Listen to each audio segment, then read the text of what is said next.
So, hi everyone. Welcome to another Zoom meeting and another podcast episode. If you're listening on the podcast or watching on YouTube, you can find out more about our meetings and the podcast on the website, which is www.acimwithkeith.com.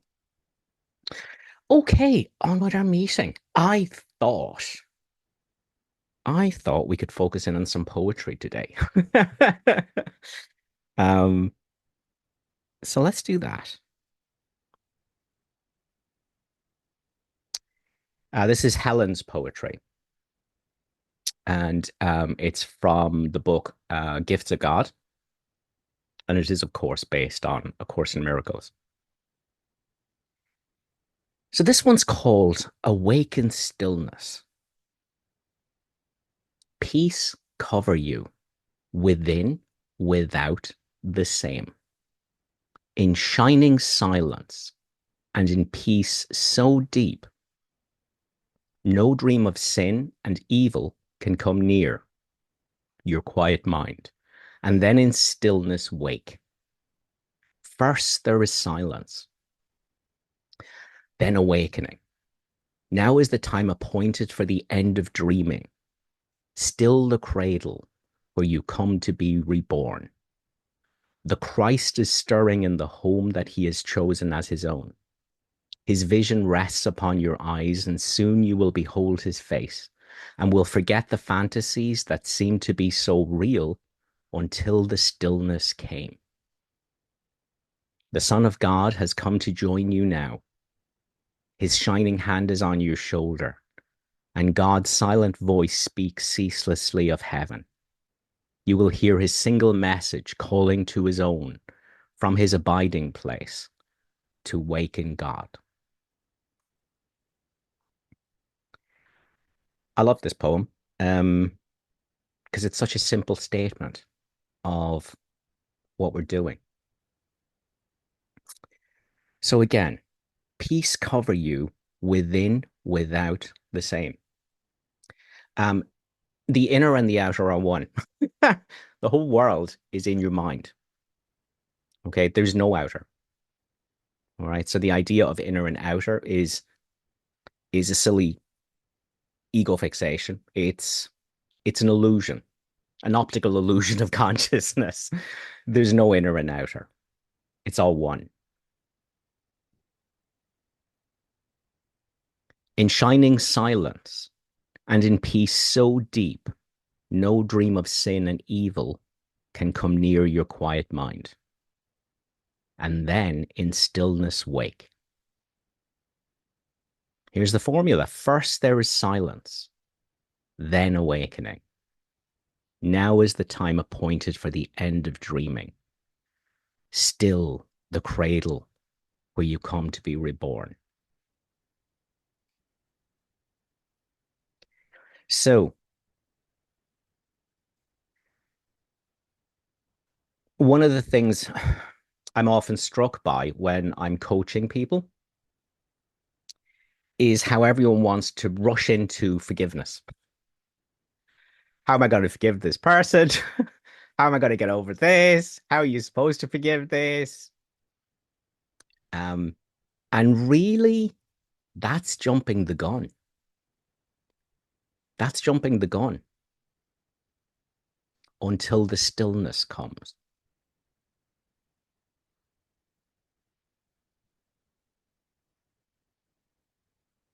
So that's why A Course in Miracles is a book that talks about forgiveness, seeing the face of Christ in your brother, seeing the face of Christ in all your brothers.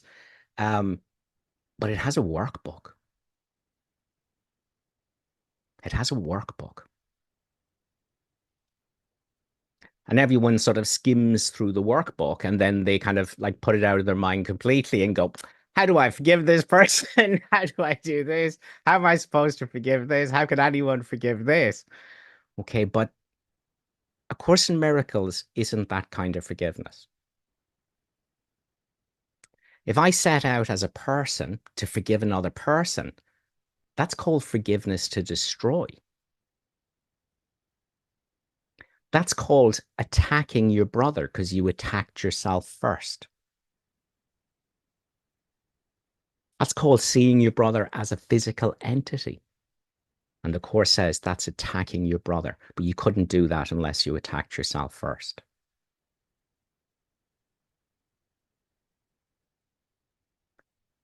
No, we're being taught a very different type of forgiveness.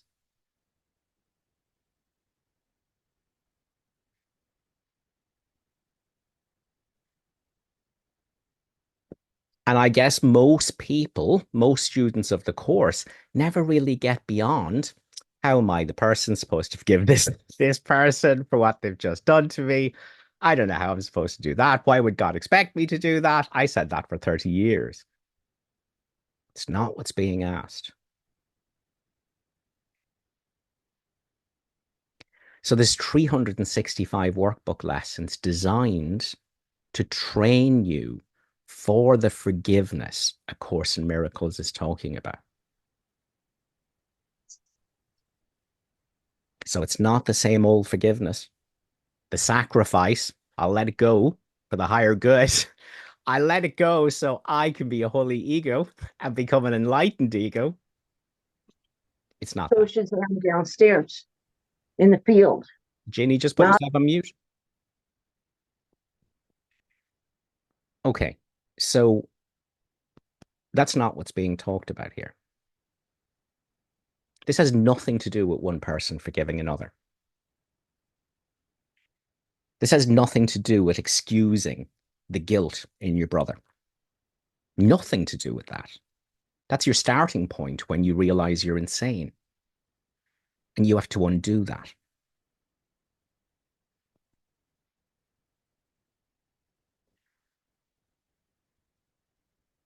First, there is silence, then awakening.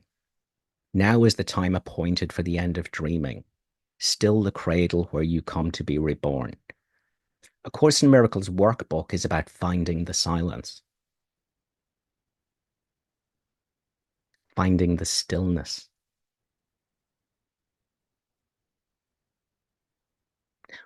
where you're reborn, because you realize you are the stillness.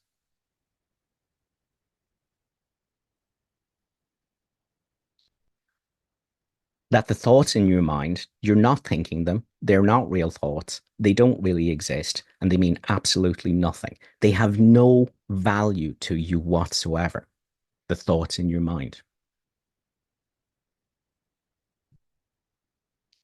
Let's take something from the Course before we go back to our poetry.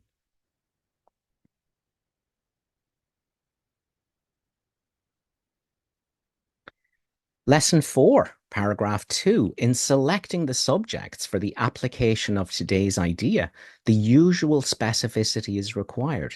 Do not be afraid to use, in inverted commas, good thoughts, as well as, in inverted commas, bad thoughts. None of them represents your real thoughts, which are being covered over by them. The good ones, in inverted commas, are but shadows of what lies beyond, and shadows make sight difficult. The bad ones are blocks to sight and make seeing impossible. You do not want either. You don't want good thoughts and you don't want bad thoughts. You want the silence. You want the stillness.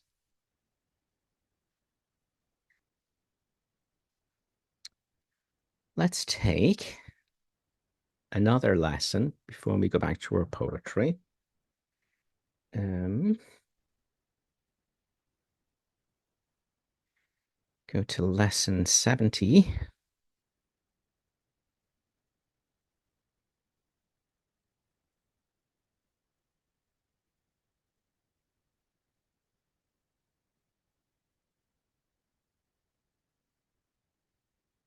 Paragraph 8. Now we will try again. The whole workbook is about trying again for this. Now we will try again to reach the light in you, which is where your salvation is. You cannot find it in the clouds that surround the light. So light is pure presence, unsoiled by thought or concept. It is the silence of Helen's poetry. It is the stillness. It is the quiet. That's always in your mind. And that is the still small voice of the Holy Spirit. Now we will try again to reach the light in you, which is where your salvation is. You cannot find it in the clouds that surround the light. And it is in them that you have been looking for it. It is not there. It is past the clouds and in the light beyond. Remember that you will have to go through the clouds before you can reach the light. So,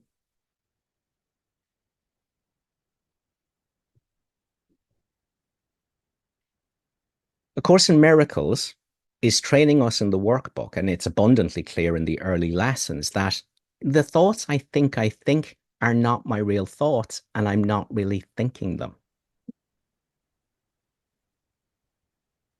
Lesson 8.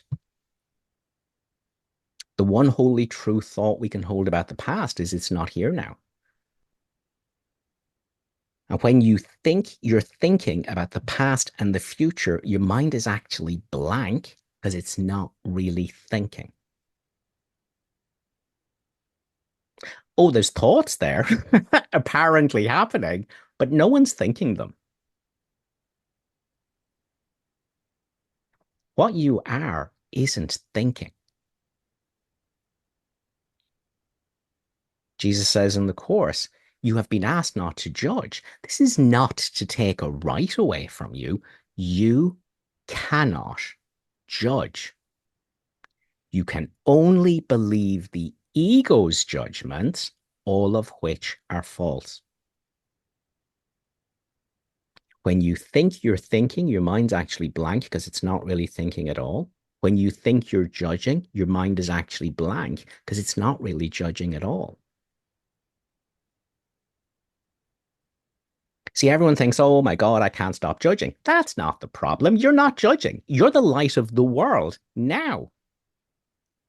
But you think you're judging. You think you're thinking.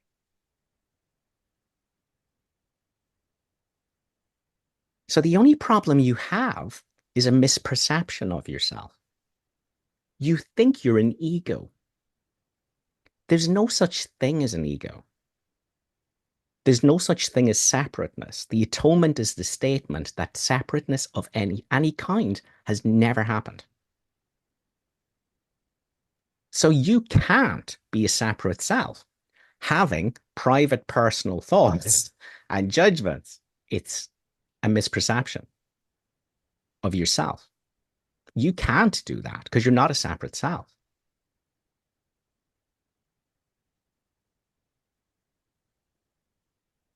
So all these early workbook lessons, these thoughts do not mean anything. They are like the things I see in this room, which don't mean anything.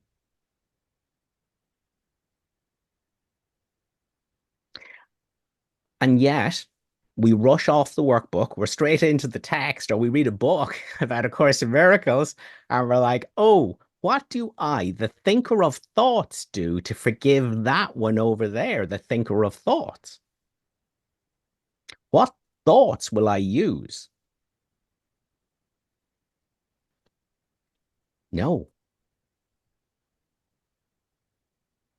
no.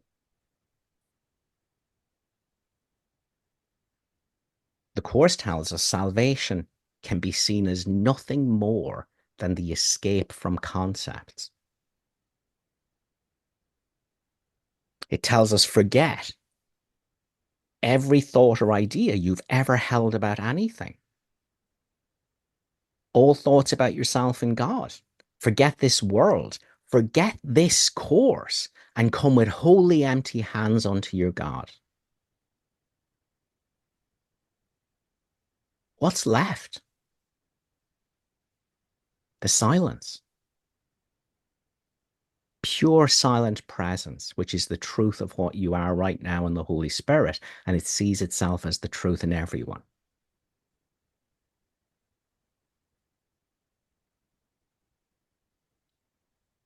So if you're seeing your brother as a separate self, either a holy one or an unholy one, you have attacked him. But only because you attacked yourself first to identify as a separate self. Because you're not a separate self. Lesson 52. I have no private thoughts. How could you? You're not a separate self.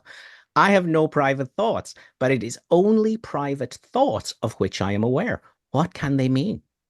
They do not exist, and so they mean nothing.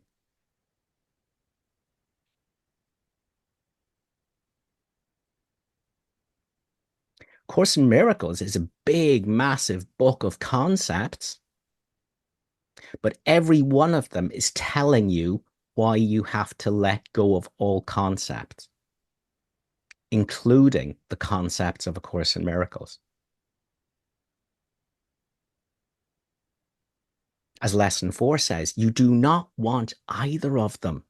You don't want good thoughts or bad thoughts. You want no thoughts. You want the silence, where the separation never happened. The silence that shines as the atonement and says all is one and all is well.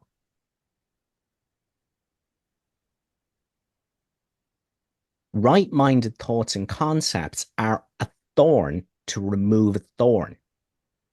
We've just heard salvation is nothing more than the escape from concepts. So when we're fixated on wrong-minded concepts, we need something to help loosen our fixed position. And so we use right-minded thoughts to do that. But if you start making love to the right-minded concepts, if you start doing mantras or affirmations, okay, you're still lost. Right-minded thoughts are a thorn to remove the thorn of the wrong-minded thoughts, and then you let both thorns go for the silence. The only purpose of a right-minded thought or concept is to bring you home to the silence you are. You already are silence now. The fact that you think you're a maker of noise, a judger, a thinker, is pure delusion. There's nobody there. There is the silence that you are now. When you think you are a thinker, a maker of noise, you have misperceived yourself. You look out and you misperceive the silence everywhere as makers of noise, as other than you. You have attacked the silence everywhere, but only because you attacked it in yourself first.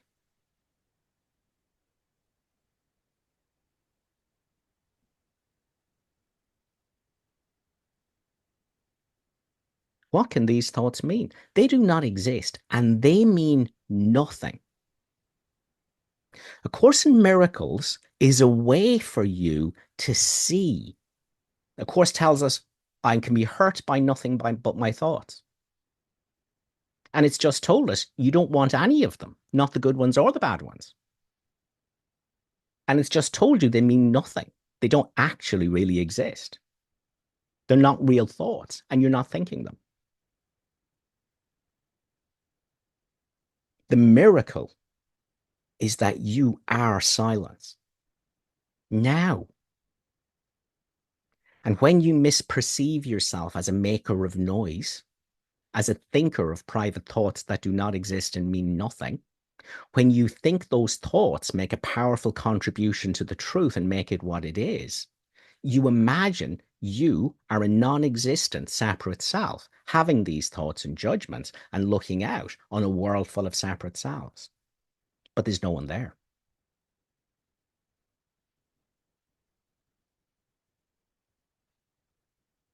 There's no one there. Again, lesson 8 doesn't say there's not the appearance of thoughts. It says when you think you're thinking them, your mind's blank because you're not really thinking them at all. Thoughts are just thoughts. They don't belong to anyone. You're not thinking them, and they don't mean anything. And you don't want them. And I don't mean you have to fight them and shut them up and shout them down and smother them. I mean you don't want to give any credence whatsoever to your thoughts, not the good ones or the bad ones.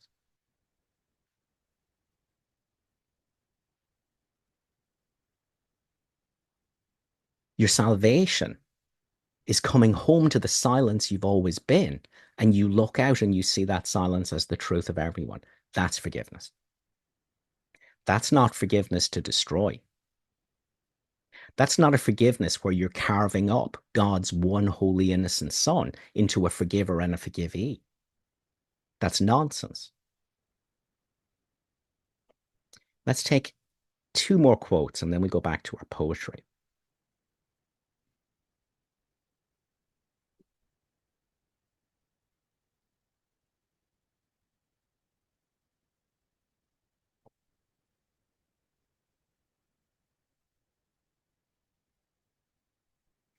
This is from chapter 9, section 4, paragraph 1. Accept as true only what your brother is, if you would know yourself.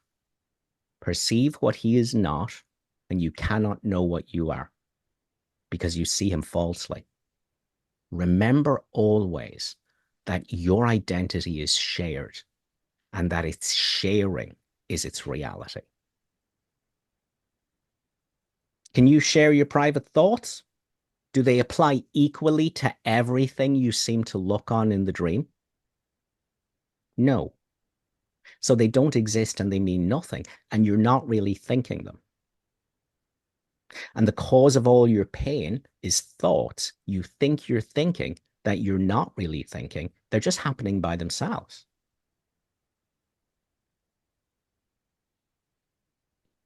Chapter 14, section 10. This is paragraph 12. Earlier, I said this course will teach you how to remember what you are. Okay, why is the course teaching me to remember what I am? Because I don't know what I am. I think I'm a separate self. I think I'm a thinker of thoughts. I think my thoughts make a powerful contribution to the truth and make it what it is. That means I don't know what I am, because that doesn't exist. Earlier, I said this course will teach you how to remember what you are, restoring to you your identity. We have already learned that this identity is shared. The miracle becomes the means of sharing it. By supplying your identity wherever it is not recognized, you will recognize it.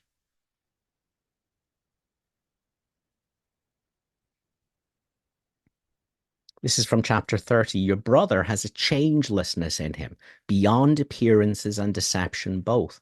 It is obscured by changing views of him that you perceive as his reality. Okay, 1 more quote from the course. Chapter 28, section 4, paragraph 3. Like you, your brother thinks he is a dream. He thinks he's a separate self. He thinks he's thinking thoughts. He thinks he's judging. He thinks he's thinking thoughts about the past and the future, even though his mind is blank and he's not really thinking. So your brother is the light of the world with you because he is the silence. He is the quiet and the stillness, the presence, right now in this moment. But like you, he thinks he's a dream. Share not in his illusion of himself, for your identity depends on his reality. Think rather of him as a mind in which illusions still persist, that he's thinking, that he's judging, but as a mind which brother is to you. He is not brother made by what he dreams, nor is his body hero of the dream your brother. It is his reality that is your brother, the silence and the stillness that isn't thinking. As is yours to him. Your mind and his are joined in brotherhood, his body and his dreams, but seem to make a little gap where your dreams have joined with his. What's the dream made out of? Thinking you're thinking. That's the dream.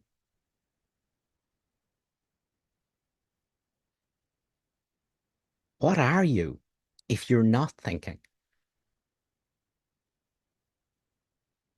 You are the silence, the changelessness that recognizes itself as the truth in everything and everyone. Now, already the light of the world. Right now, in this moment, you are already the light of the world. The atonement is done. It was done the minute it appeared to start. Atonement isn't something that you attain, it's something you accept. Can I find the one who's thinking? There's no one there. That's atonement. Because what's looking? Silence. What? So you go looking for thoughts in your mind, you'll find hundreds of them, but you look for the one who's thinking them, and all you'll find is silence. You. It's realized there is only the silence looking for the one who's making noise and can't find them.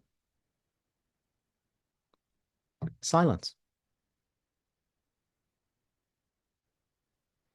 The silence that recognizes itself everywhere. Pure presence. You already are that. You don't have to become that. That's what you are.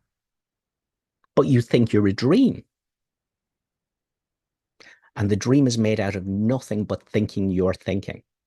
And that those thoughts are meaningful and helpful and make a powerful contribution to the truth. No, they don't. Every single one of those thoughts in your mind is a veil that is keeping the identity of you as you are right now from you. You want the silence. The silence where there's no language, no words here. As the Course says, words were made to keep minds that think they're separate apart.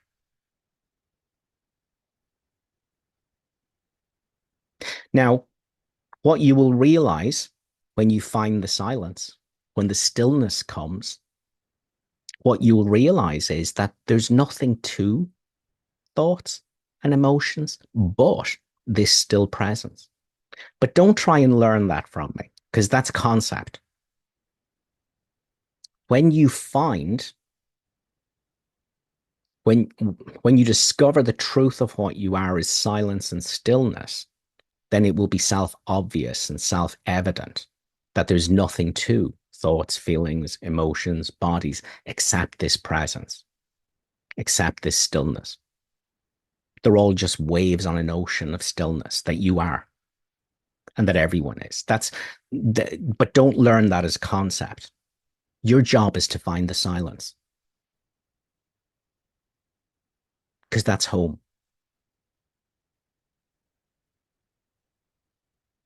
And that is the purpose of the workbook of A Course in Miracles. So you find the identity that's shared. Forgiveness is where you see this shared identity as the real identity of your brothers. How are you going to do that if you haven't found it in yourself? How are you going to do that if you think you're thinking and that that's what a person is and you are a person and that's what the other person is? How are you going to see the truth of them if you haven't found it in yourself?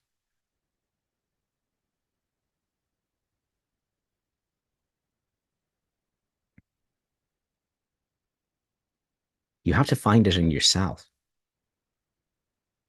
And that means you have to become ultra vigilant for thoughts masquerading as you and truth. And you just have to recognize them as thoughts and that you're not thinking them. and they don't mean anything, and they have nothing to do with your reality as the light of the world.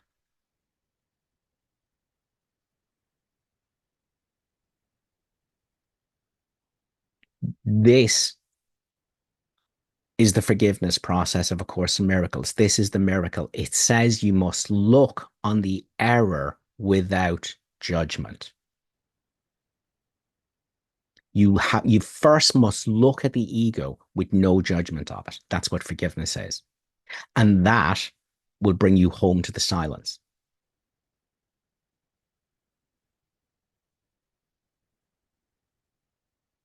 So I look at thoughts that don't really exist and don't mean anything, and I realize they're happening all by themselves. Do you ever know what your next thought is going to be? Can you stop thinking? Do you have any control over them? No. There you go. That's freedom. That's freedom. Does it make any sense that you feel guilty about your thoughts if you're not really thinking them? And if they don't mean anything?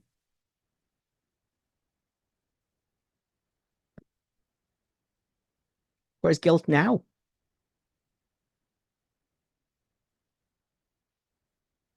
So I look on the error. I look at this identification as an imagined separate self, a thinker of thoughts, and I don't judge it. What does that mean? I look without words spoken about what I'm looking at. I look at thoughts and feelings without thoughts and feelings about the thoughts and feelings. I look on suffering without suffering over the suffering.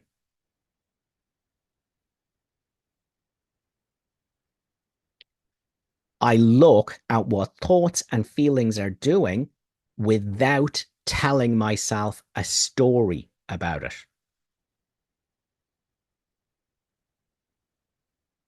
I look at what thoughts and feelings are doing without labeling it, without the projection of any meaning whatever onto it.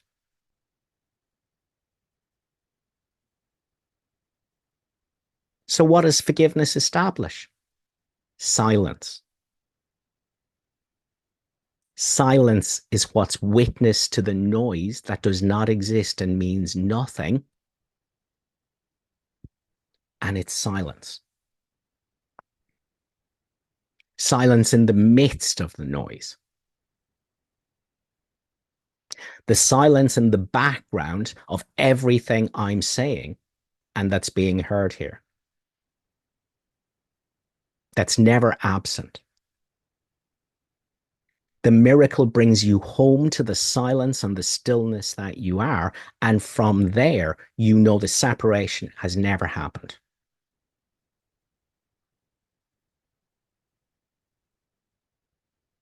You can learn A Course in Miracles till you're blue in the face. You can know it off by heart. You can argue with it about everyone on all the Course in Miracles forums. You can listen on the edge of your seat to everything I'm saying and going, oh my God, that's a fabulous concept. I love that concept. Okay, let me tell you, none of that brings you home to the truth of who you are, the truth you share with anyone, with everyone.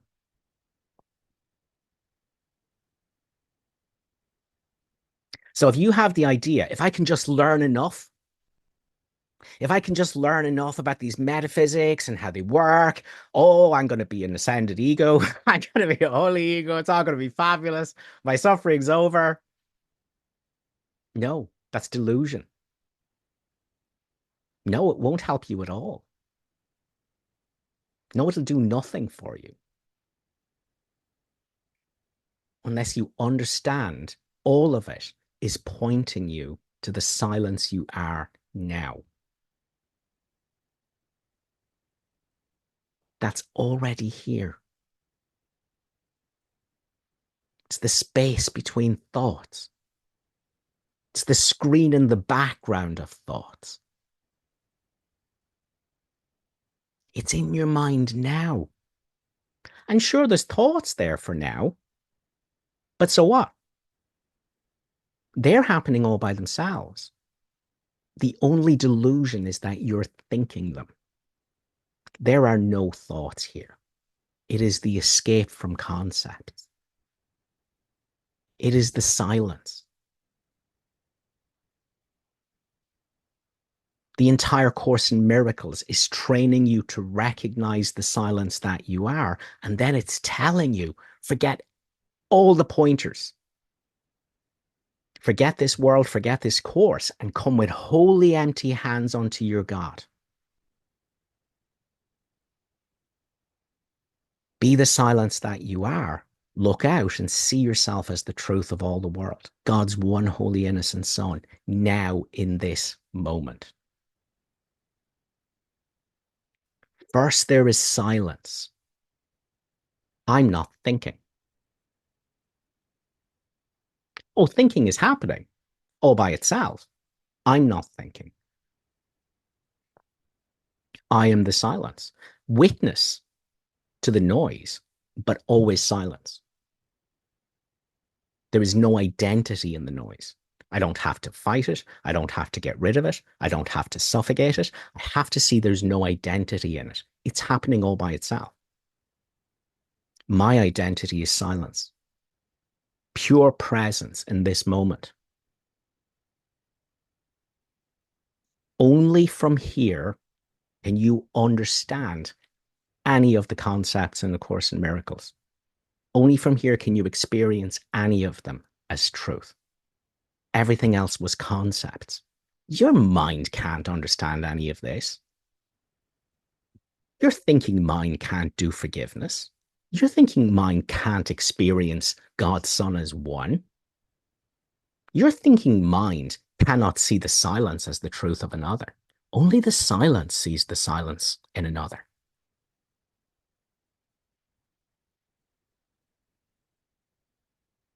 Silent presence, pure presence, no thought identity.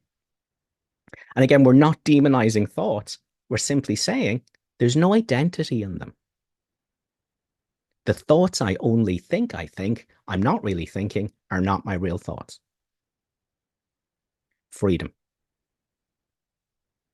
Because you're not an ego. You already are the light of the world with everything and everyone else now. But you're busy thinking you're thinking. You don't want any of them. You don't want to identify with any thought in your mind. You don't want to think you're thinking any of them.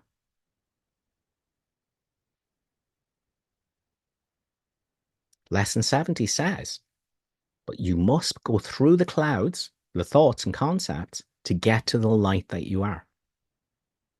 What does that mean? It means you're silence. So be silence. Ask yourself, what am I? To know silence. But thoughts will jump in and go, oh, you are the silence. And you have to be quick. And you have to notice, oh, I thought that. But I didn't. That just happened all by itself. And a thought isn't silence. It's the defense against silence. So what am I? And thoughts will jump in again and they'll say, you're getting better at this. And you have to catch that and go, oh my God, I thought I was thinking that. That just happened all by itself. What am I?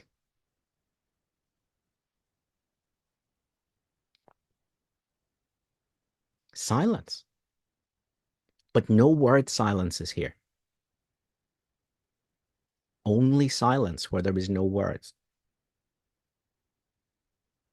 And thoughts will come in going, I bet you so-and-so could do this so much better than I can.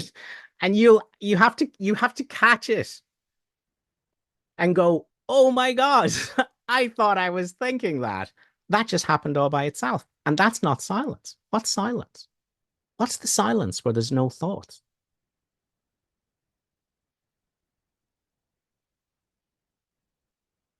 What's the silence where no thoughts come in to sabotage it by claiming it with language?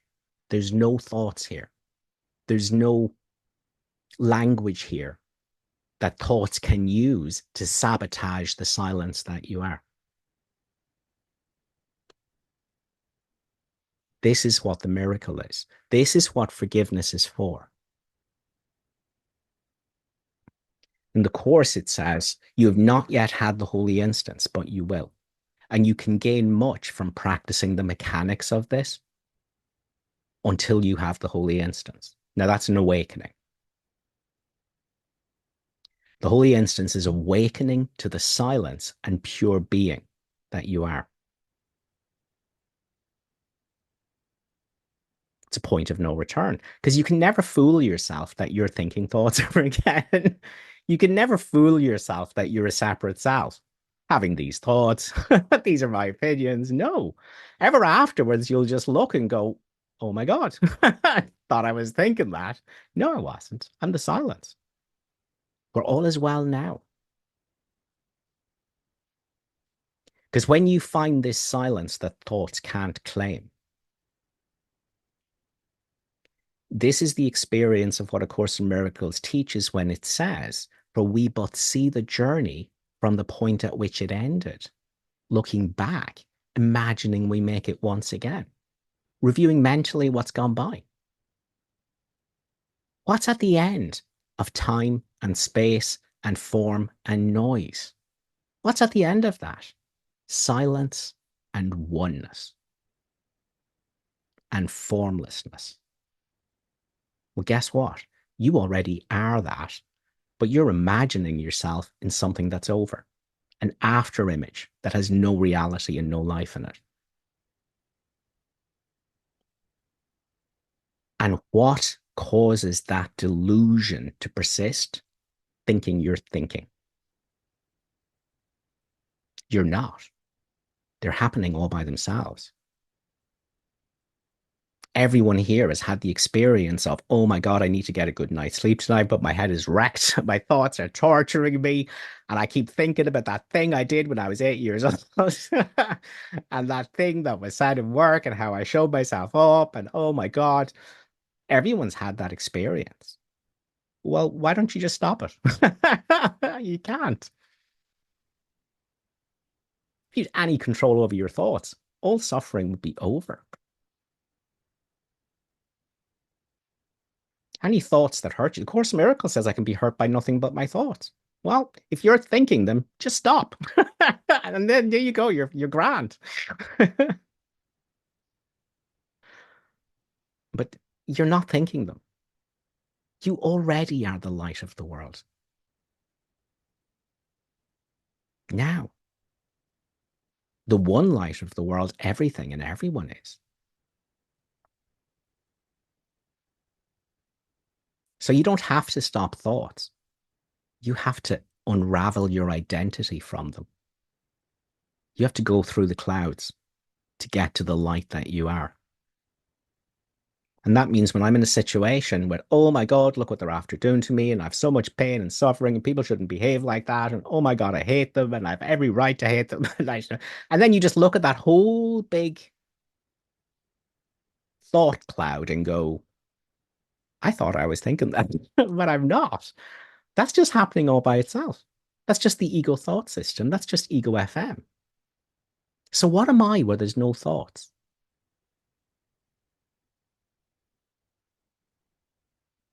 What am I that can witness all that noise with no noise about it? What am I that can witness thought with no thoughts about them? What am I that can allow feelings to be here without having a monologue about them? Without telling yourself a story about them? Silence.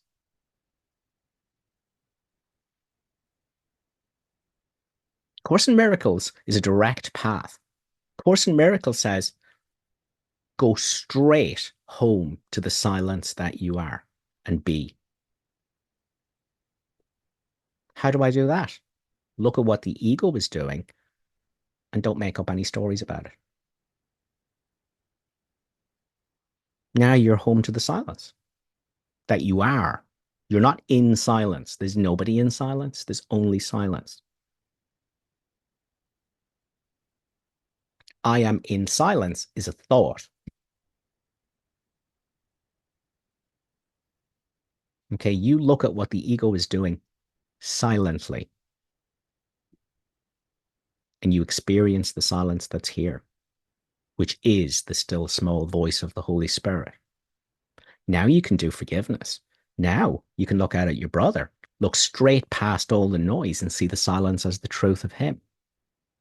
If you're not thinking the insane thoughts in your mind and you're the silence all the time, so is your brother. You have to find your identity as silence, not in silence, as silence. This is working towards the holy instance. Nothing makes sense until you've had the holy instance. Once you've had the holy instance, you look out and you realize the separation is made out of thoughts, but it's not here. If there's no thinker of thoughts here, there is no separation. God is one son.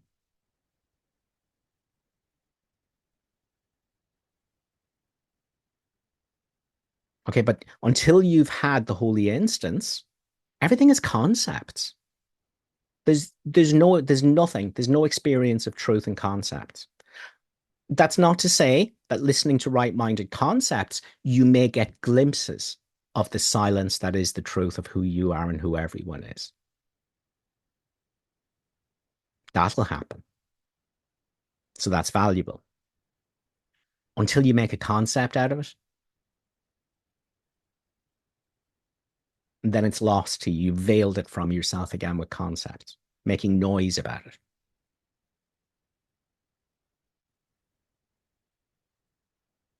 Everything I'm saying to you right now is a concept. Okay, it's useless unless you're having little glimpses of a silence in your mind that's unperturbed in the background by any of the thoughts you only think you're thinking.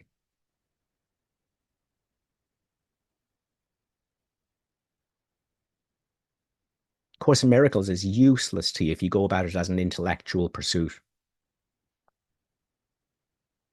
But if the beauty of the words causes the mind to shut down for a moment or two, and the silence shines in your mind as your identity,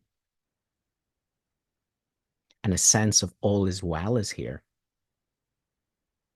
great. And A Course in Miracles does do that. But that's why. Because just the ego seeking and resisting to solve the problem of itself and its misery stops for a moment, and the silence is here. Heaven is here.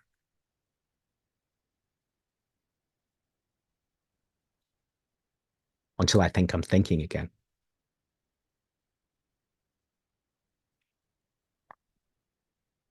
So A Course in Miracles says you must look on the error first with no judgment. You must look at the decision to identify as a non-existent thinker of thoughts that are not your real thoughts and that you're not really thinking them. You must do that with no judgment. Only that makes the alternative identity available to you. Only when I look at noise without making noise about it can I turn around from the noise and investigate the silence. That's the holy instant.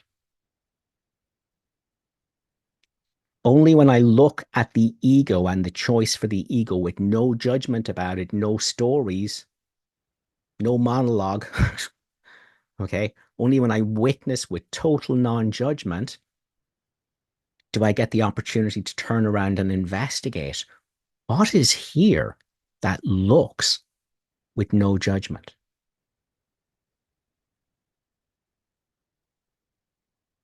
That's the holy instant. I am what looks.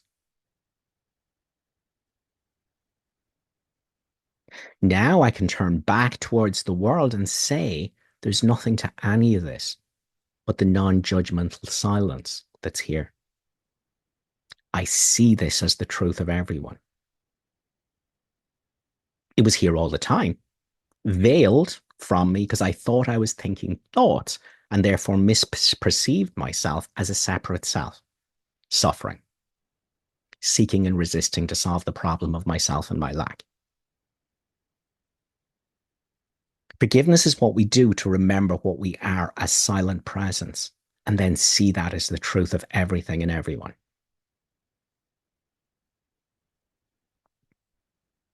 So forget all your religious connotations around forgiveness and sacrifice. It's all nonsense.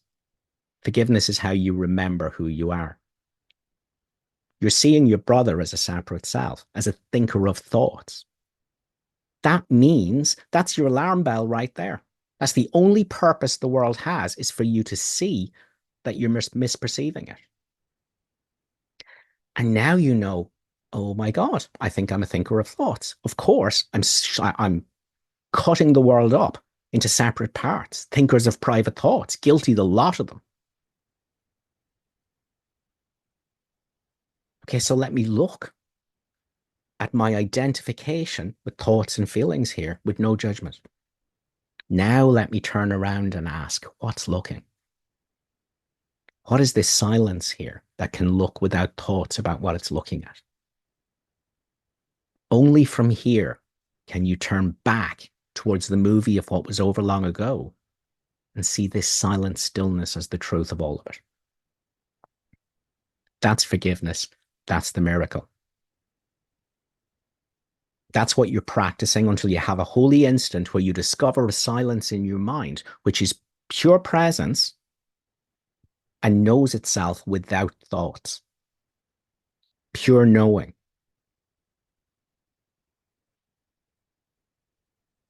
And knows itself in everything without thoughts.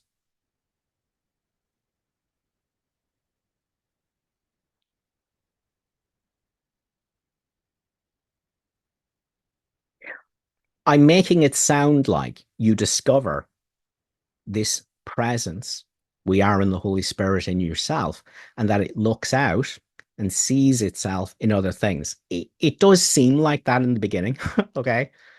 But it's much more profound than that. When you discover this silent presence within,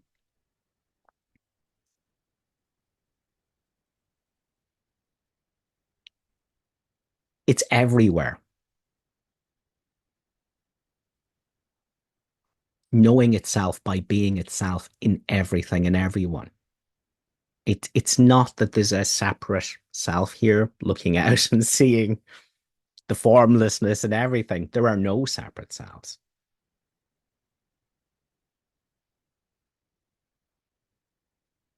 Everywhere in the movie knows itself by being itself, as itself. The Course says, how holy is the smallest grain of sand when it is recognized as being part of the completed picture of God's Son. The forms, the broken pieces seem to take me nothing, for the whole is in each one. Formless, silent presence knows itself as itself from inside a grain of sand. And you're not separate from that because there's no separateness anywhere. Anyway, that's a concept. Don't try and learn that. Okay? Your job is to discover the silence in you. Your job is to become vigilant now and realize thoughts are useless. They're not evil. They're not bad. Okay. They're not even a problem unless you believe them, unless you think you're thinking them, unless you think you can understand A Course in Miracles with them, unless you think you can forgive with them.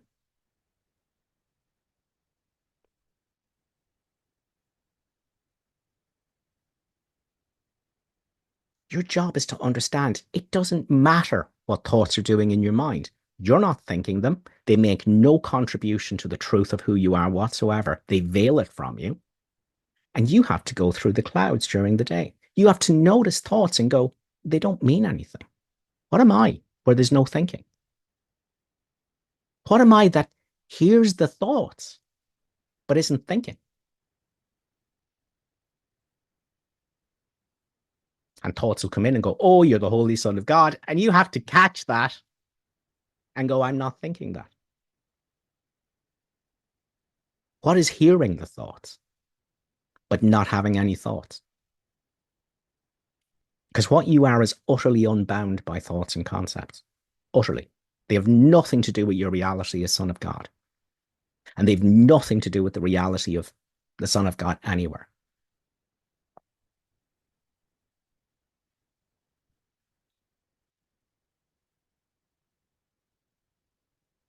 First, there is silence. That does not mean there can't be any thoughts, but the point is there doesn't need to be any thoughts.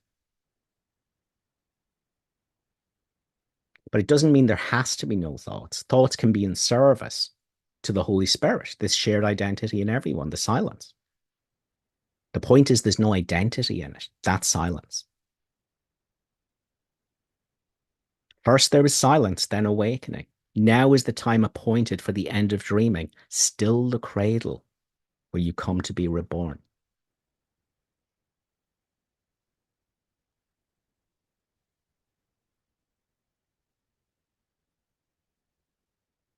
So we had this last week, but let's do it again. Let me close my curtains so I don't get sunburned by the sun here. One sec.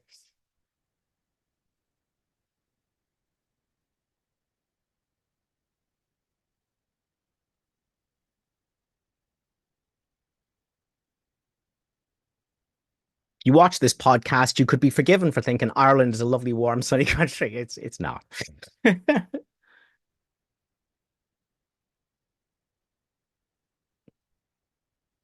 Okay, we had this poem last week. Let's take it again and understand it deeper. My Father's house. Hallowed my name. I am a son of God who walks in stillness. Stillness.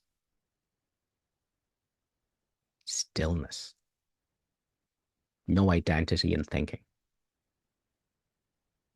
I hold out my hand, and from my fingertips the quiet goes out around the world to still all living things and cover them in holiness. The stillness is the holiness.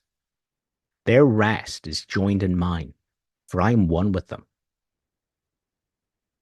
There's no division in the stillness. There is no pain my stillness cannot heal because it comes from God. There is no grief that does not turn to laughter when I come. I do not come alone. There walks with me the light that heaven looks on as itself. I am a son of God. My name is His. My Father's house is where my stillness is.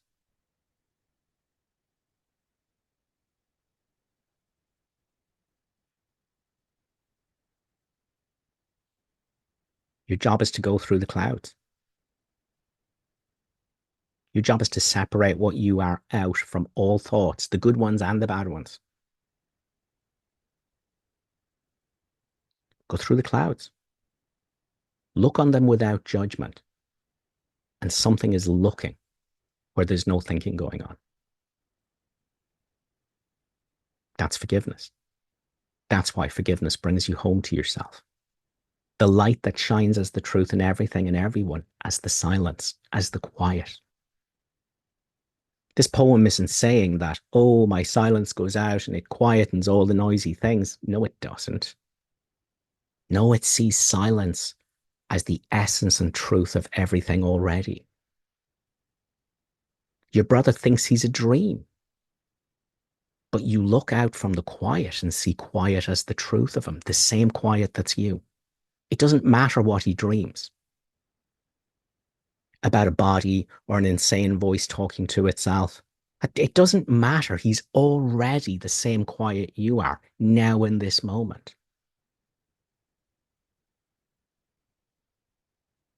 The atonement's over. It's done.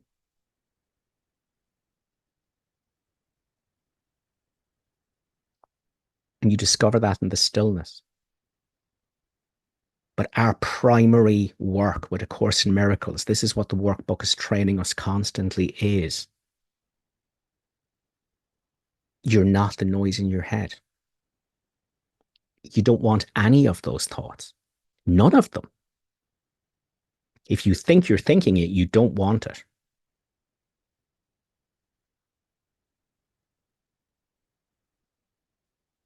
If it comes in service to you, the silence, great. But if you think you're thinking it as a separate self, you don't want it. That's not it.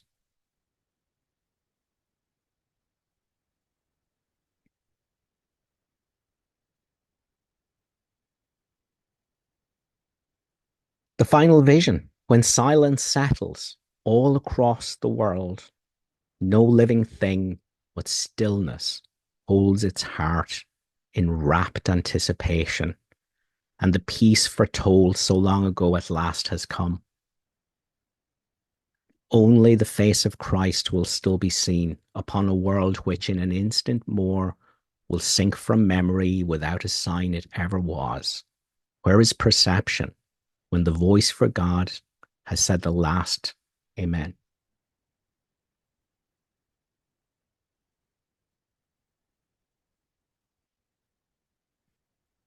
When silence settles all across the world, it's already here. It's in your mind where the world is.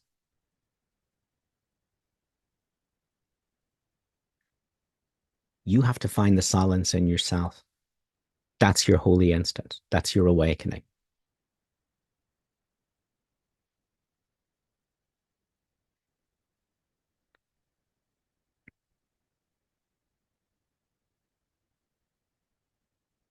The arch of silence, the love of heaven arches over me in perfect quiet. Nothing from the world can reach within its stillness. There can be no sharp intruders and no witnesses to unreality. The simple might of innocence alone is there. Pretense of any kind has fallen out of sight. In honest clarity, the world appears, redeemed and wakened from the dream of tears.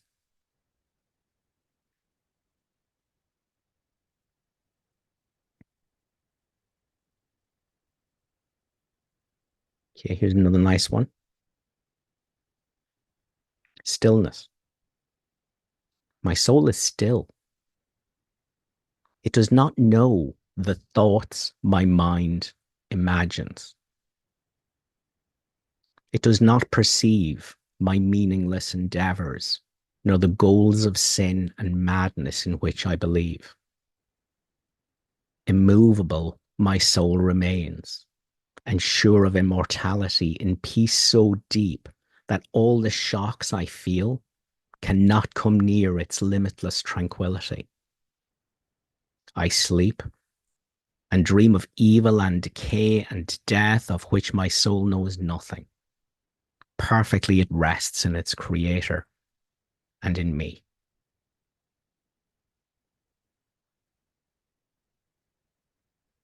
My soul is still. It does not know the thoughts my mind imagines. You already are the stillness, and there's just one stillness. God has one Son.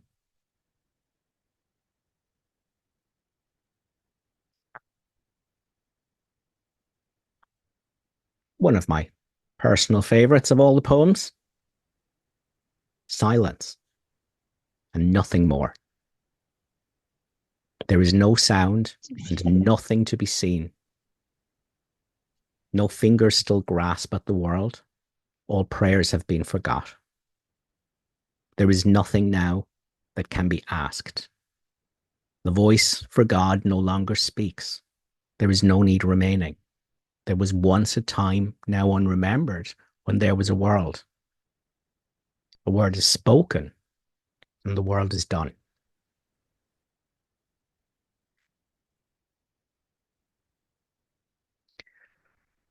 So the point I want to make in today's episode is, instead of rushing out there going, how do I forgive the person that wrecked my life? How am I supposed to do that? Oh, I'm such a failure. Don't do that. Don't do that. Come back to the workbook lessons. Learn the mechanics of true forgiveness.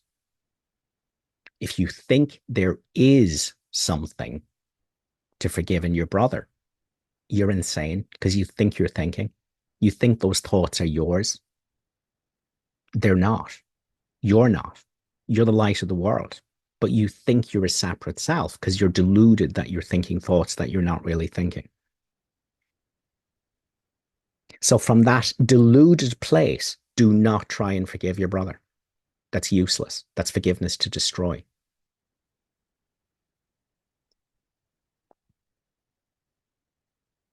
Use forgiveness to come home to the silence that you are. You're not coming home to be in the silence. There's no one in the silence. There's only silence. That's what you are, but it's what everything is. So your forgiveness is looking at all the thoughts and the feelings of sin, guilt, and fear that's going on in your mind. And you look at that without judgment. You don't do anything with how you're seeing your brother. That's a symptom. That's not the problem. Okay. How you're seeing your brother is a symptom of the fact that you don't know who you are. You think you're making noise. You think you lack. You think you were born. You think you'll die. You think you're a body.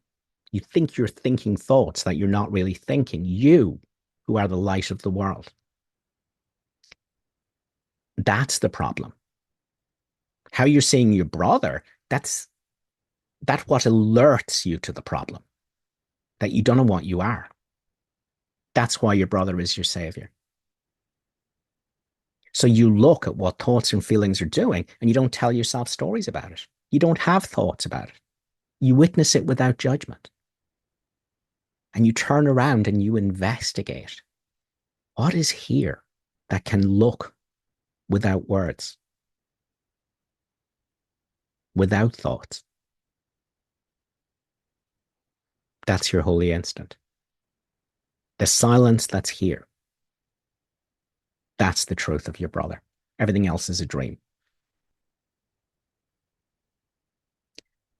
That's not forgiveness to destroy.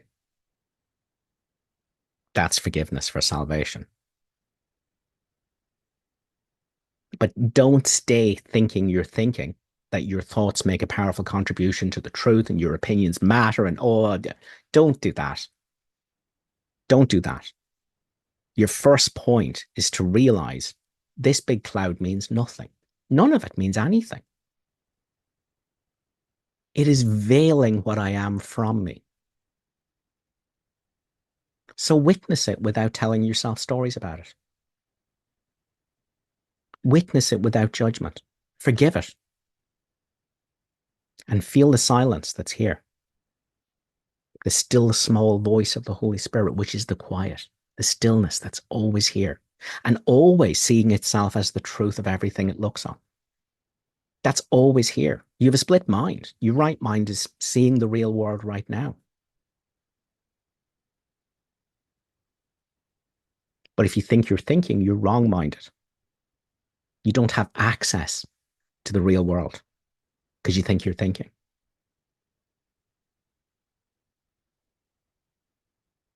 But our big practice, we're working towards a holy instant, not being a holy ego. Don't be trying to forgive anyone as an ego. There's no such thing as an ego. It's only an idea. It's an idea that there's someone there thinking thoughts, but there's no one. You're the silence that sees this, and so is your brother. Everything else is a dream. And that's abundantly obvious from the silence. You will never see that thinking you're making noise, thinking you're thinking. Spend your whole day noticing when you think you're thinking and go, ah, I thought I was thinking. These are just thoughts. What am I? What am I that's aware of these thoughts where there's no thinking going on? And be vigilant for your mind and stay there. Stay there because it's what you are. You don't need thoughts. But look, they're going to come in. You're going to think you lose yourself to them. And when you realize you're lost thinking you're thinking, you come to your senses and go, these are just thoughts. What am I that hears the thoughts where there's no thoughts? and let the silence that you are tell you of itself.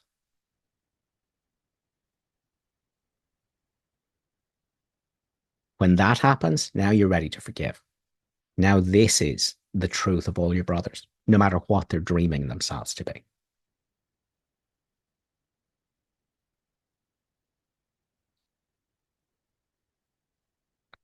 Okay, let's throw it open for some questions. Kirsty, you had yours up first. So if you want to take yourself off mute, go ahead.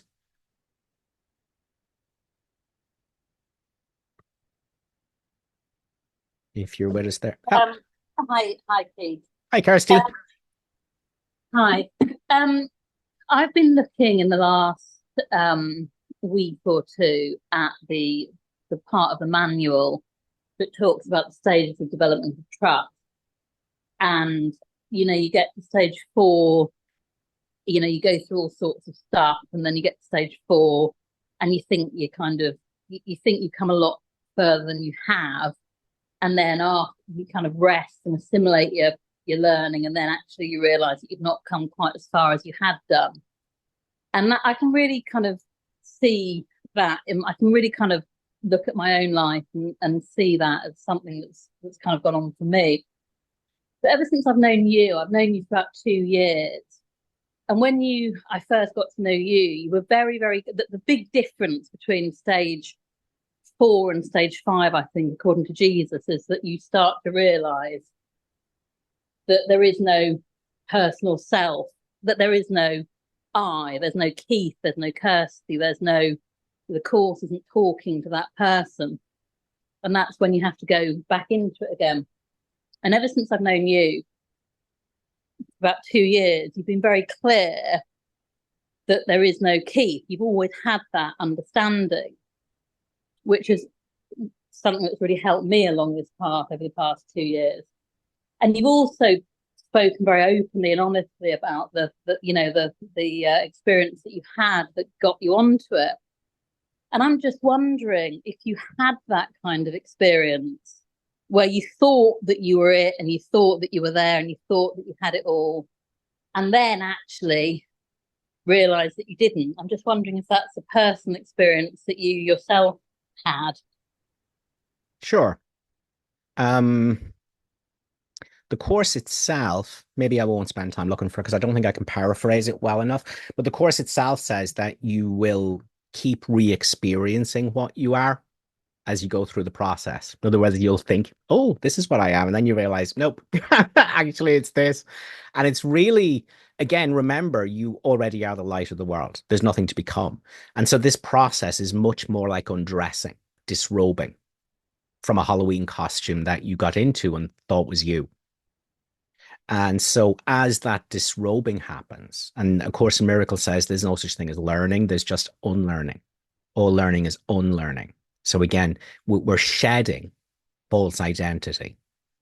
And in truth, there is nothing to false identity except identification with thoughts. That's the only thing that makes you think you are an ego when you're not, because there's no such thing.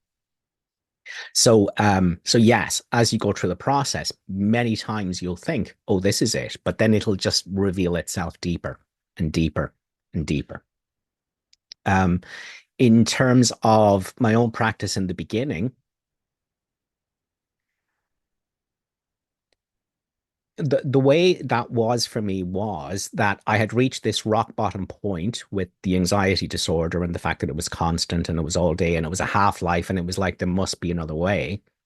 And so I just practiced what I learned from Kenneth Wapnick.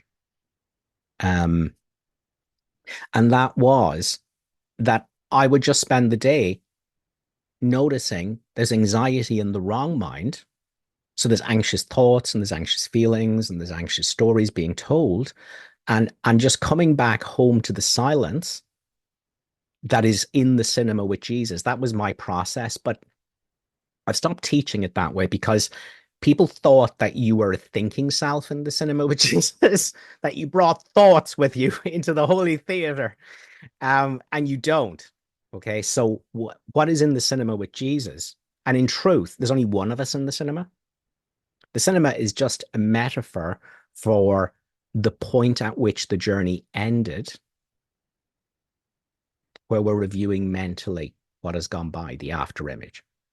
And so there is just silence and oneness in the cinema with Jesus. So there's only one in the cinema with Jesus. If you like, there's only Jesus, who's a symbol for the end of the journey, where there's just oneness and silence and stillness. So that's what's in the cinema. So in the beginning for me then, I would just be going, okay, these anxious thoughts and feelings are happening, but what does that have to do with the silence that's in the cinema with Jesus? And that brought my awareness to a silence in my mind. It was not a glorious silence. The archangels didn't come down singing. Angel Gabriel didn't blow his horn. Okay, but there was a silence there. And I just kept coming back to that, to witness, without coming back to that really by looking at the noise without judgment, without telling myself stories about it, silently witnessing it.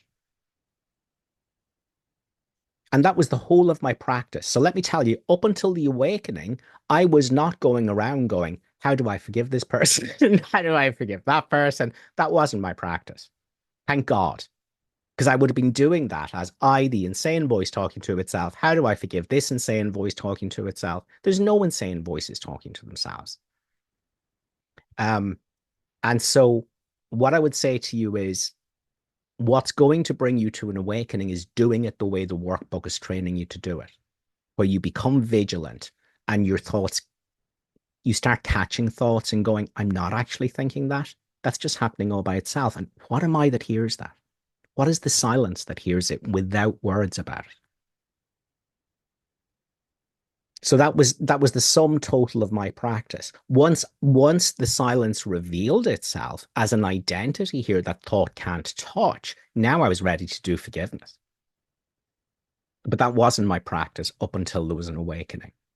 Up until the silence woke to itself from the delusion that it was thinking thoughts, I wasn't doing forgiveness. I wasn't going, how do I forgive this person? How do I forgive that person? I wasn't. It would have made no sense. So everyone's priority is to free themselves from the identity with thoughts. That's why there's a workbook training you to do this, because you can't do forgiveness without it. You must know what you are to see it as the truth of your brother. You must have a way to shed presumed, though wholly imaginary, separate identity to know shared identity, the silence in which we're one. I guess my specific question, Keith, is did you in your practice, in your process, reach a point? I've just read a book. A guy called Nick Arandas has written 2 books about 15 years apart. What happens when you let God or something? And he rewrote it after he'd had this experience of realizing that it wasn't Nick who was having this experience. But when he first read the book, he first wrote the book, it was a very, very useful book because he was creating miracles. He was at peace. But then he had a big awakening after that. He didn't realize there was a lot more to come. So it's a real kind of demonstration of the stage of development of trust. And I'm just wondering if in your process, you had this moment yourself where you thought, oh, everything's cool, I get it. And then actually Jesus said to you, really? Hold on to your hat in the way that Nick did. I'm just wondering if that was an experience that you had. Yeah, but what I'm saying is I constantly have that experience. I constantly think, okay, this is the real world, and then it deepens. An example of that is that, oh, I think I'm thinking, and let me go back to the awareness that I am above the battleground. And then we look out from here, and then let me see innocence in the world. And then that all kind of falls apart, and you realize there's nothing looking from anywhere. Looking happens from in everything. Again, don't go chasing that as an experience, but it keeps revealing itself as deeper than you think. Because you're constantly shedding thought identity, which is more and more subtle. So in your case, it wasn't a big one-off thing. It was much more a constant, continual process rather than a kind of shafting along a timeline kind of experience. Yeah, to me, it's one after another. To me, it just the to me, there's just more and more subtle thought identity to be seen through, and then there's just reality, if you like, revealing itself. Well, let's not say reality. Well, the real world tells you of itself. And each time you think you know what that means, then you let go of another identification with thought, and then there's a clearer see. So I guess what I'm saying is I wouldn't be thinking in terms of there's one point. I would say that it's ongoing. I think you'll constantly think you know, oh, so this is what awareness is, this is what presence is, this is what silence is. And then there's going to be a discarding of thought identity that you didn't know was there. And then you'll go, oh, this is it.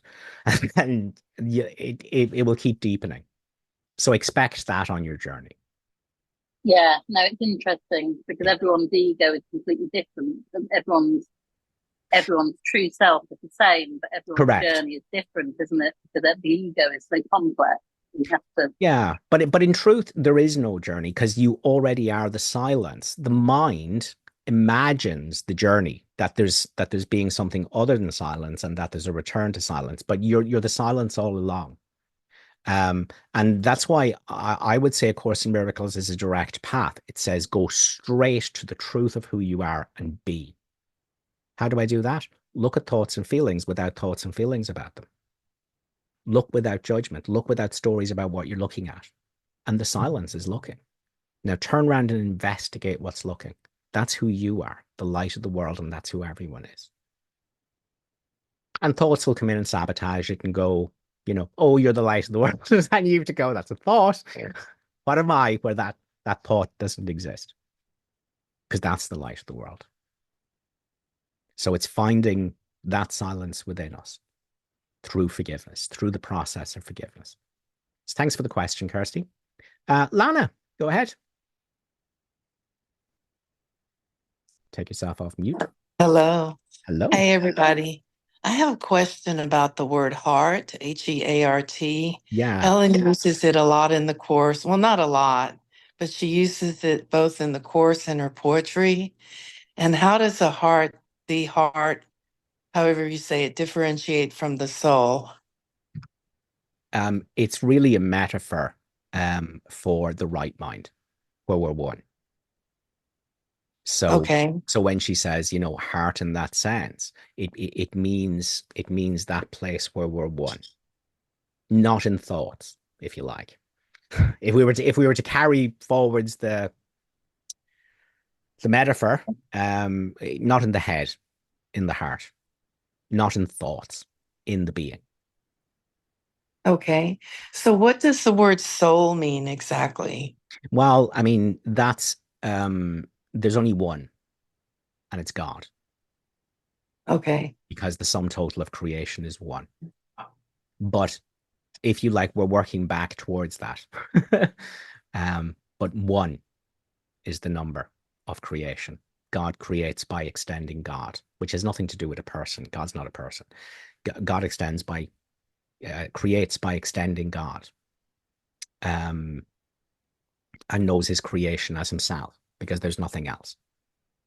And we're working back towards that as an understanding. But you can't just go back and know, oh, there's just God, everything's fabulous. You can't just jump out of consciousness and disappear the world and, oh God, everything's great. You can't do that. The Course process is you must first see the only apparently wayward Son of God as one. Okay, because there is Son of God comes into existence as an idea, a right-minded idea, because there's only God, and there's the appearance of a separation that never happened. So God is the capital S self and the only self. And when the separation appeared to happen, the capital S self seemed to fracture and split into wayward Son of God, the Holy Spirit, and God, the angry father. Okay, so that only seemed to happen. None of that has happened. There's one capital S self, which is God, and that's you. But you can't get back to that until you first of all see God's Son as one.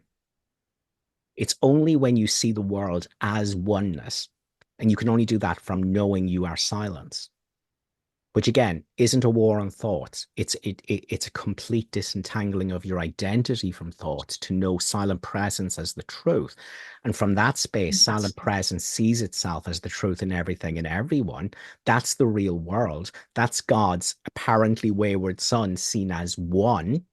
And then because that is an indivisible beingness, that realization literally is God, and the whole world disappears. Okay. So our job is the real technically- world. Our job is the real world. It's not to wake up in heaven. It's to see the world as one. It's to see this silent presence as the identity of everything I look on.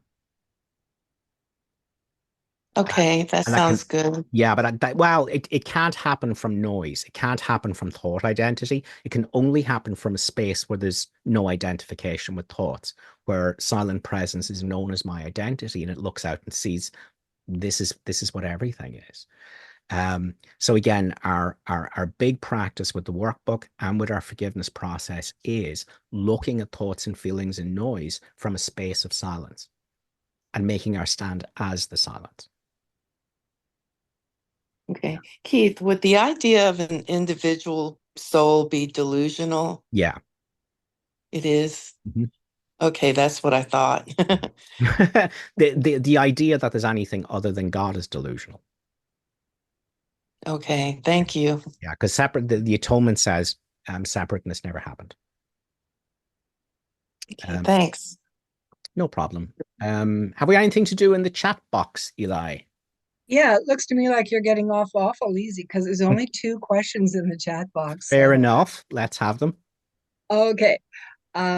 This is from Marina. She asked, did Jesus judge the Pharisees?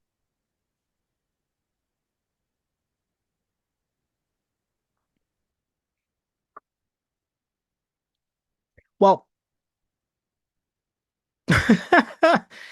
Jesus found the stillness where there's no Jesus and saw it as the truth of everything and everyone. So Jesus is Christ because he realized there's no such thing as Jesus. That was just an assumption. There was someone there thinking, but there wasn't. And I'm already the light of the world, and so is everything. So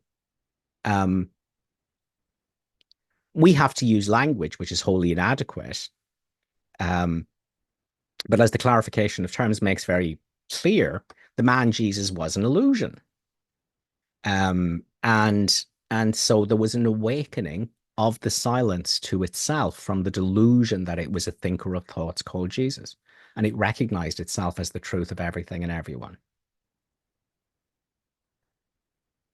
Now, if you're asking then if someone has this awakening and then they're all the way up to the real world, which is even beyond awakening, because there's a lot of work to do after awakening. And if Jesus is here, would he look with judgment on something separate from him or other than him? That wouldn't make sense. There's only the one light appearing as everything and everyone. There would be no condemnation in his mind. In their mind. Remember, there's no such thing as a separate self, thinking separate self thoughts and having opinions on the Pharisees. That would be long gone in the real world. We don't know anything, if anything written in the Bible is true, and which parts are true and which parts are not. We don't know. And they're concepts, just like A Course in Miracles is concepts, and they're useless unless they can bring you to a place in your mind where there's silence. And it tells you of itself and shows you yourself as the truth of everything and everyone. So that's the only value of A Course in Miracles or the Bible. But if you're asking me, is there condemnation left in someone? Would he judge someone? Would he see someone as evil or bad? No, that doesn't make sense. Because you cannot see in the world what isn't in your own mind. So the Course is about seeing a forgiven world, seeing an innocent world, seeing, the Course says Jesus saw the face of Christ in all his brothers, which is the one silent presence as the truth of everyone, no matter what their dream is, and then remembered God. A man no longer, but at one with God. So that's what the clarification of term says. So you don't want to be, if you want to take Jesus as an example of someone who is awake outside the dream, again, language is wholly inadequate to this because someone isn't awake outside the dream. There's just what is that is awake outside the dream. You're already it. You already are what awoke to itself from the dream. It was Jesus, and which wants to, well, which can awaken to itself from the dream that it's you. But you're going to have to realize that you're not thinking thoughts. So you have to find the silence that you are through the workbook lessons, and through the forgiveness process of looking on the ego without judgment, without noise about it, without stories about it, and investigating what's the silence that's here. So thank you for that. What's next, Eli? Okay, this is from Patty W. According to ACIM, what is the difference between thoughts and concept? Well, there's not a great deal of difference. There's not, because the pristine presence, the light of the world that's already true of everything and everyone, is outside of thoughts and concepts. Now, but we're talking about identity. We're not going to war with thoughts and concepts and saying they have to be gone. Okay. What we are saying is that you must find your identity, which is in no way bound by thoughts and concepts. Once you've unraveled your identity from thoughts and concepts, now thoughts and concepts can be in service to what is awake outside the dream. So to answer your question, no, there's not a great deal of difference. Thoughts and concepts are the same thing. Yeah. What's next, Eli? Okay, we have one more. Cool. This is from Joanna Murhoff. Could you maybe share your own awakening experience briefly? Would be so helpful. Thanks. Well, for me, I was coming from an anxiety disorder where there was a constant static background of doom and dread and upset and annoyance in the back of my mind, and there wasn't a minute's peace, and I couldn't sit still, and I couldn't sleep, and I couldn't even meditate. My body would jump. So there was this awful uncomfortableness that was there all the time. So what I did was I surrendered to it, because that's what I learned from Kenneth Wapnick. That's what A Course in Miracles is saying. You surrender to it. You witness it without judgment, without trying to do something as an ego. You do nothing, except you witness without judgment. You forgive it. You surrender to the fact that it's there. So I would just spend my whole day going, okay, anxiety is here. What does it have to do with the silent presence that looks with Jesus? So that's all I did. And then the next thing I noticed was there was a background of silence in my mind, which was not there for 8 years.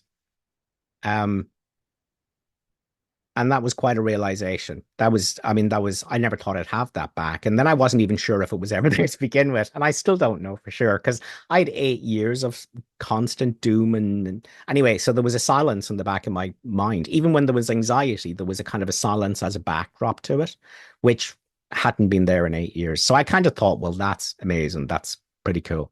But then it often shifted, and it felt like love, which was a whole different dimension to it. And then weird things happened where and this was with inanimate objects in the beginning. I don't know if that's weird or not, because it wasn't people, but I would look at something and it was the whole of heaven shone out of it, and I wasn't separate from it. And my mind didn't know what the hell to do with that. So it took me a long time to understand what that was. So it wasn't that there was a conscious effort to look and see something. There wasn't even a conscious effort that the stillness here would look out and see the stillness as true of something. There was nothing like that. But there was just looking, and suddenly the real world reveals itself, which, like the Course says, um, how holy is the smallest grain of sand? How holy is the butter? How holy is the discarded glove? When it is recognized as part of the completed picture of God's Son. The forms, the broken pieces seem to take mean nothing, for the whole is in each one. The whole is in each one. Like it was like the whole of heaven shone out of something, and I wasn't other than it. There was only that. And everything else kind of fell away as irrelevant. It was like the world was transparent and heaven shone through it. But it, but it was heaven knowing itself from inside the dirty glove or inside the butter. It wasn't me knowing it. Anyway, I don't know if that's making any sense. The fact was, when you discover a place in your mind where there is a silence that thoughts can't claim, and where there's a realization that this is never thinking, when you discover that, it will teach you about the real world and oneness. So again, you only have to listen to me blathering on until you realize the silence that is here, that thought can't soil,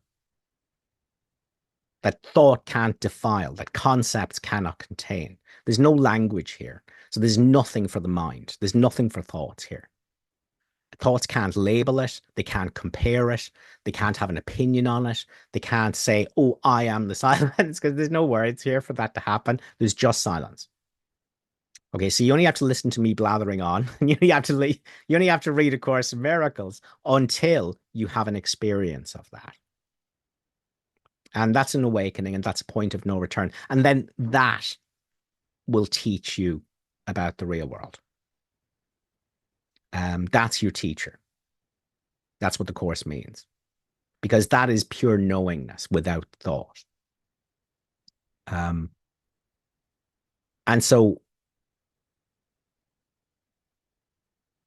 just because that's my story doesn't necessarily mean it's going to be anyone else's story. The silence is going to awaken to itself from the delusion that it's making noise in different ways with everyone. But make no mistake, the silence that you are can awaken to itself. It just has to go through the clouds to get to the light. And so if nothing else sticks from today's meeting, please try and understand that none of the thoughts in your mind are useful. As lesson 4 says, you don't want any of them. Not even the good ones. Not even the right-minded thoughts. Remember, they're a thorn to remove a thorn.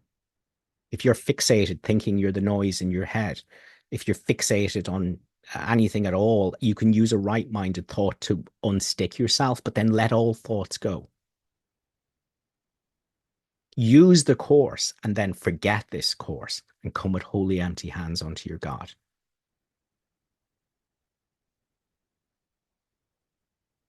And then thoughts will come in and go, oh, look, you're doing this well, and you need to catch that. You need to catch that and go, I'm not thinking that. I thought I was thinking that. What am I where there's no thoughts? And stay there. I mean, you won't. You have to keep catching yourself and going, oh, I thought I was thinking. So go where there's no thoughts and stay there. Don't value anything thoughts tell you about anything. And don't worry, you won't become useless, because there's a knowingness here and there's a spontaneous response to the moment, which will be perfect. Thinking messes everything up. Thinking you're thinking messes everything up. There's an imaginary self in the way of the real world. So keep coming home to the silence. Don't use the Course as some kind of band-aid where, oh, I had a boo-boo as an ego and I'm feeling so upset. And what will I do to make myself feel better, as an insane voice talking to itself? No. That's an oxymoron. You can't think you're an insane voice talking to itself and feel happy. It's not possible because that is the block to the happiness that's already here in this moment, in the stillness and silence. So all throughout your day, be the silence by looking at the noise without judgment, without making noise about it, because that's forgiveness. And that brings you home to yourself, brings you home to the silence and the stillness that tells you of itself. And from here, you could see it as the truth of the whole. You don't even have to do that. It will reveal itself as the truth of everyone and everyone. When I undo my belief that I'm a thinker of thoughts in the world that was over long ago, and I am awake outside the dream, I am above the battleground, and I know what I am as this silent presence, that is remembered for everyone who was ever born, ever appeared to be born, and everyone who will ever appear to be born. You have remembered for everyone because the one silent presence is the truth of everything and everyone now. Everything else is a dream. And that's why the sole responsibility of the miracle worker is to accept the atonement for himself. So the atonement is done, and it says there's no such thing as separateness. There is just the silent, formless oneness at the end of time and space, at the end of the world, reviewing an after image that's fading, and no one is in. So when I remember what I am in as the silence, I know this is what everything is.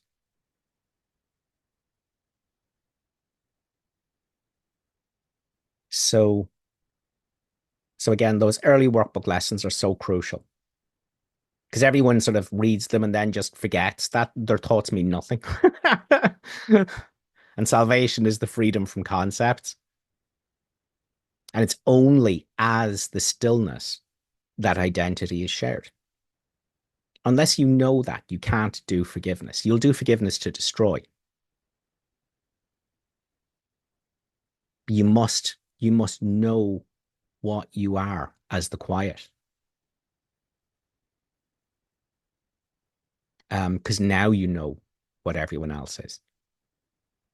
So again, you're practicing this, as the Course says. You're practicing the mechanics of this until the holy instant where silence is discovered, silent presence, pure awareness is discovered as the foundation of your being.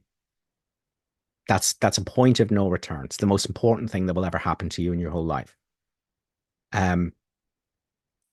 Okay, so all your efforts, until that happens, your job is to keep untangling yourself from thoughts you're not thinking that mean nothing. You have to stop valuing your thoughts about anything. They're nonsense. They're not evil or bad or wicked. They're just nothing. You're not thinking them. They have nothing to do with your reality. And as long as you think you're thinking them and believe they make a powerful contribution to the truth and make it what it is, you cannot know the truth.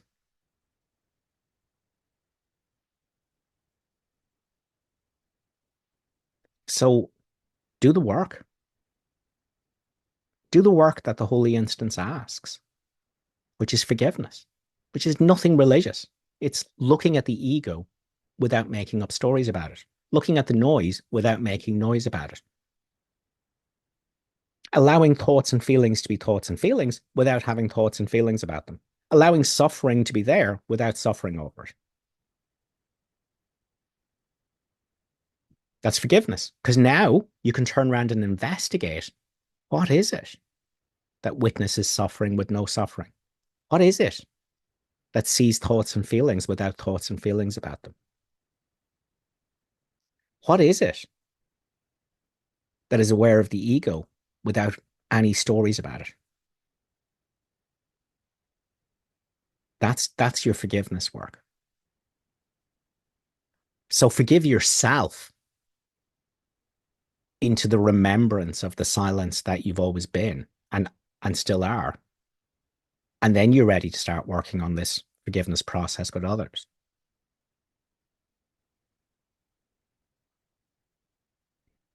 So So don't make the mistake of trying to say, I, the insane voice talking to itself, I'm now going to have thoughts about this person that's magically going to fix my judgments. It's not going to work. It's all about the silence. It's all about this presence that you are, which doesn't need thoughts. It's pure knowing. It's pure knowing. And then thoughts can be in service to this, the light of the world that everything and everyone is. Now that you no longer have any identity mixed in with thinking. So that's the work. That's the work. Guys, thanks a million for your attention. I hope you got something Okay. useful out of. Yes, Eli. Actually, I kind of missed that Jenny had put her hand up, but Okay. in the chat. So she does, if she can take a moment. Go ahead and unmute yourself, Jenny. Hi, thanks, Eli. Well, Keith, I just wanted to really express my appreciation for the way that you have been teaching the course about going past the clouds of thoughts up to where the light is, where it's clean and it's pure.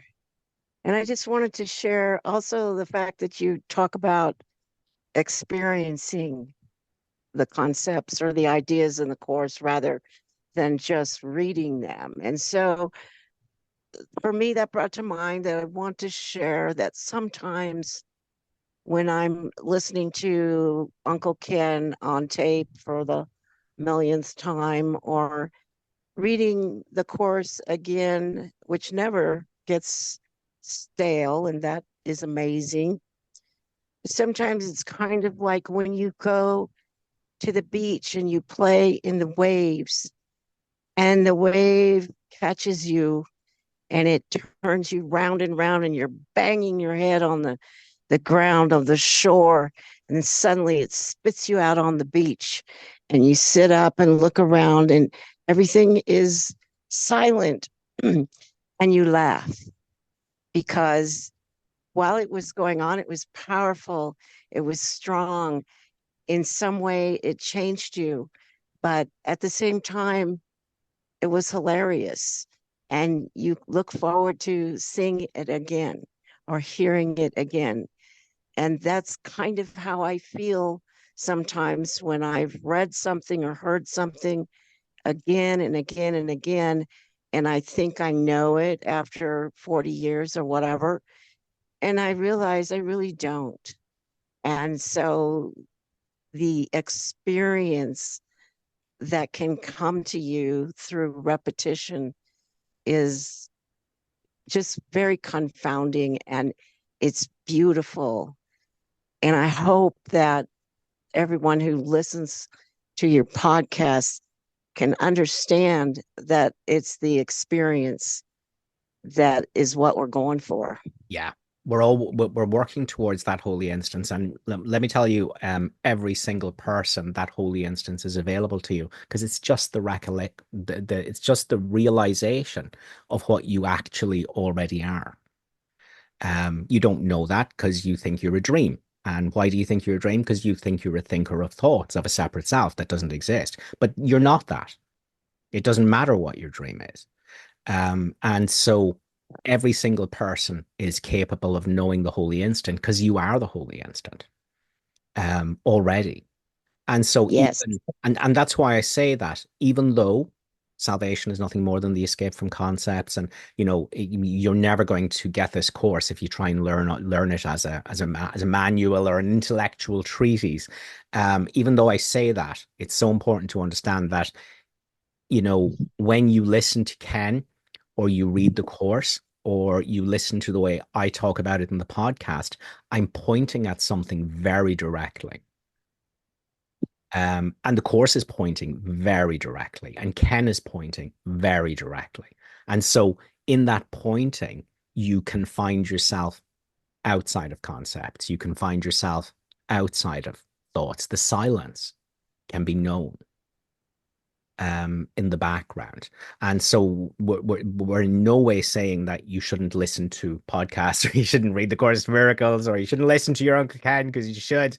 We're not saying that. But what we are saying is it really doesn't. I mean, Ken himself would have said that, when you're in touch with this stillness inside of you, the still small voice of the Holy Spirit, you could read the phone book and everyone gets the love. And Yes. so that's what we're working towards, and just that, and it's as simple as you have to unravel your identity from thinking that you're thinking thoughts and that they are useful, because they're not. Right-minded thoughts are useful for pointing outside of thoughts, but then forget about the signpost, because it's all about the silence. So thanks for that. That was lovely, Ginny, and that's a really good understanding of it. And on that note, I will go for my dinner. Thank you, everyone, for your attention. I hope the silence was apparent to you at some point during the podcast or in your re-listening. And have a wonderful Sunday. We'll catch up in the Facebook group. Bye-bye. Thank you, Thanks so Keith. much, Thank Keith. you. Thank Thank you. you, Keith. Nice day. Thank you.